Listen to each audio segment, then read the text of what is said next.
Hello, and welcome to today's podcast. Today, I will be talking about the function of the skull.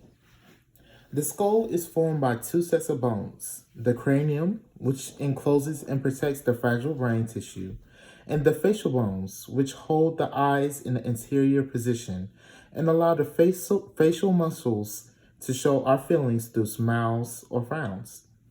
All but one of the bones of the skull are joined together by sutures, which are interlocking, immovable joints. Only the mandible, which is also called the jawbone, is attached to the rest of the skull by a freely movable joint. The box-like cranium is composed of 8 large flat bones, except for 2 paired bones, the parietal and temporal. They are all single bones. Thank you so much for tuning in. Please like and subscribe. I hope you enjoyed this video. Thank you. Hello, and welcome to today's lesson on the skull. Today we will be learning about the bones in the skull. The skull contains both cranium and facial bones that house and protect the brain. It keeps the brain safe from all outside dangers and anything that can hurt its soft tissue. To start, we will talk about the frontal bone, which is indicated by the yellow. The frontal bone forms the forehead, the bony projections under the eyebrows, and the superior part of each eye's orbit, as you can see right here. Up next, we have the parietal bone, which is indicated by the green part. The paired parietal bones form most of the superior and lateral walls of the cranium, as you can see right here.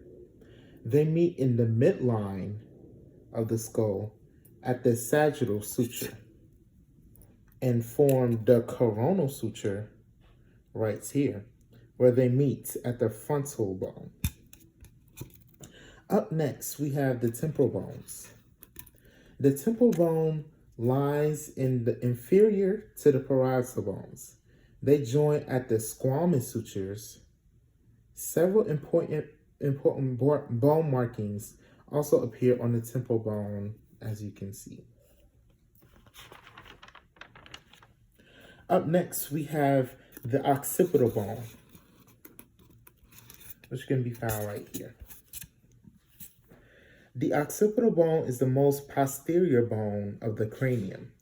It forms the base and the back wall of the skull. The occipital bone joins the parietal bone right here, anteriorly at the rhomboid suture, which is indicated right here. In the base of the occipital bone is a large opening, which is called the foramen magnum.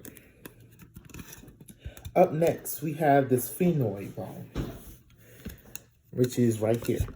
This butterfly-shaped sphenoid bone spans the width of the skull and forms the part of the floor of the cranial cavity. Up next, we have the ethmoid bone, which can be located right here, as you can see indicated by the orange parts inside the eyes or right outside the nose. The ethmoid bone is very irregularly shaped and lies anterior to the sphenoid, located right here. It forms the roof of the nasal cavity and part of the medial walls of the orbits. Up next, moving on to facial bones, we have the maxilla, which is indicated by the purple right here. The two maxilla or maxillary bones fuse to form the upper jaw right here. All facial bones except the mandible join the maxilla. Thus, they are the main or keystone bones of the face.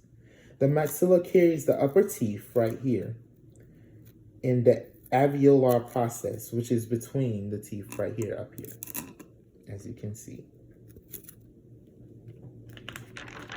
Moving on, we then have the zygomatic process, which is indicated by the blue markings right here. The zygomatic bones are commonly referred to as the cheekbones. They also form a good-sized portion of the lateral walls or the orbits of the eye sockets. Up next, we have the lacrimal bones, which can be indicated by the green right here by the nasal bones, as you can or cannot see.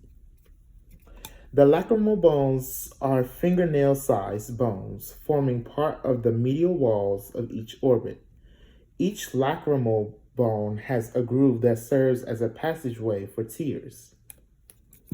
Up next, we have the nasal bone, which can be indicated by this blue marking right here. The small rectangular bone forms the bridge of the nose are the nasal bones. The lower part of the skeleton of the nose is made up of cartilage, which is right here. This opening space that has been cut out. Up next, we have the vomer bone, which is right here. The vomer bone is the single bone in the median line of the nasal cavity. Just for an interesting fact, the vomer bone means plow, which refers to the bone's shape. The vomer forms most of the bony nasal spectrum right here.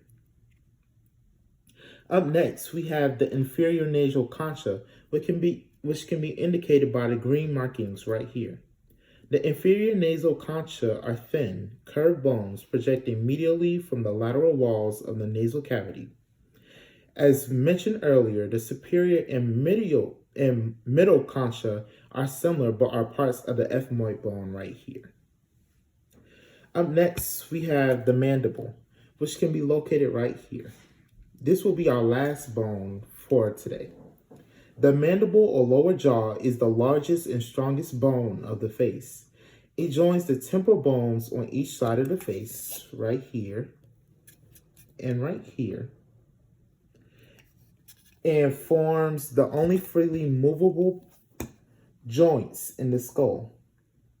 You can find these joints on yourself by placing your fingers over your cheekbones right here and on the other side, and opening and closing your mouth.